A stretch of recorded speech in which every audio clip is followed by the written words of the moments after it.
Well, good morning. I'm Michael Greis, the chair of Green Needham, and I want to thank you all for coming here and welcome you to our beautifully renovated Powers Hall. And this is a very appropriate place for us to be because it's very appropriate to what we're all about in Green Needham and what we're here to recognize: the power of community and a commitment to a sustainable future.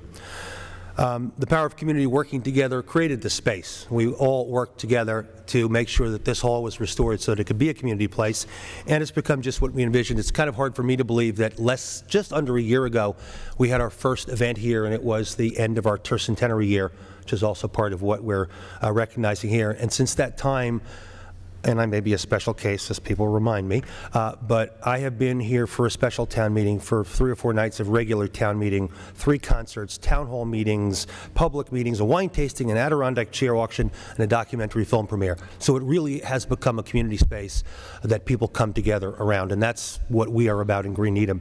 At the same time, this actually is a very sustainable building, and I know most of us probably walk in here and we think of the historical restoration when we look around, but there's actually a lot that's built in.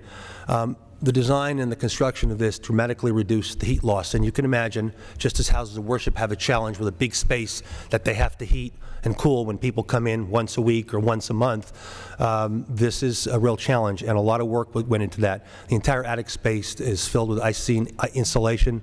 There was secondary glazing put on all the original windows, so we were able to maintain those.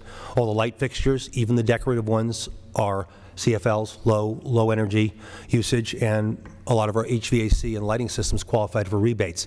So this building represents what we're here about today, which is the community working hard to save money and to save energy. And it's a really important thing that we look at. We think of it in terms of the future of our planet and our children, whether it's climate change, whether it's energy. We think it's very, very important living here in New England where we don't produce any energy, and living in a country that wants to free itself from sources of energy in other unstable parts of the world. We're doing our bit for the economy because all the work in the space, all the design work, all the construction work was done by people who work here. So when we design and we build and we save, we make our buildings more energy efficient, we're providing jobs and we're reducing the amount of money we spend and send out of state to buy gas and oil and coal and other things. So that's kind of what we're about. And Green Needham was founded about 6 years ago with a pretty simple idea that we as a community can accomplish great things together. And what we did is to bring together residents, businesses, community groups, municipal government, and the schools. And you know, our webpage says it, to build a sustainable community through collaborative efforts on energy and the environment.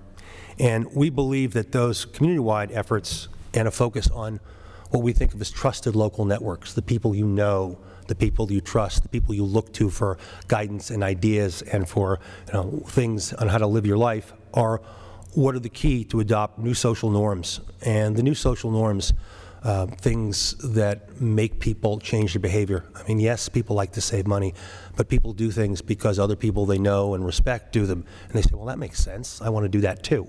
I think that makes a lot of sense. And put more simply, we call it the power of local.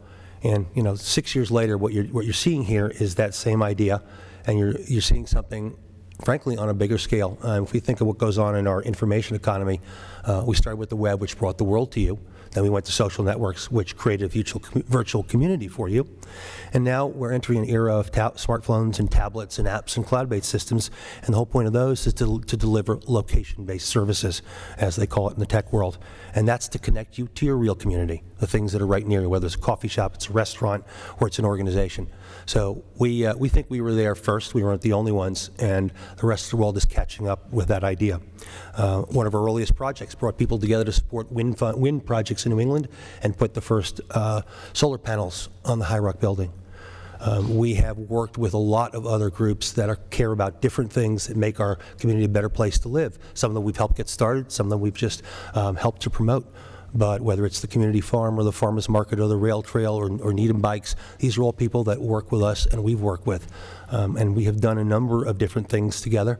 We have since moved on and done some things. We have worked, and again, the power of local has been recognized by our utility, Instar, which takes money and gets money from all of us to increase our energy efficiency. It's one of the reasons why Massachusetts is ranked the #1 state for energy policy and energy efficiency. And it makes that available for reducing energy usage here in Massachusetts. And after a couple of years of working this program, NSTAR decided to run a little local pilot, and they chose 7 communities. They recognized what we have been kind of saying for a while, which is that the people who can drive change are the people who know their community. And through that, Green Needham became one of 7 communities that had the opportunity to help bring more people to have these no-cost energy assessments. And many of you have been approached by us at all the events, and we did it the same way we did the 10% challenge, which you'll hear about, which is working through the schools and through community groups and houses of worship. And we signed up over 375 people in a year with our partner Next Step Living, who's represented here today. We blew through the targets that NSTAR had set for us, over 200% of the energy savings that they had set for us. And as a result, NSTAR has awarded us money, about $25,000 total, which we can use for our future projects. So that's the kind of work that we do, and we will continue that as we go forward this year to help more people do that. And our other project, which many of you have heard us talk about, is to help and move the town toward bringing renewable energy by looking at putting a very large solar array at the RTS, at the closed landfill. And again, that's the partnership between the state and communities that works so well here in Massachusetts. And for us, it's the partnership between groups and organizations in the community.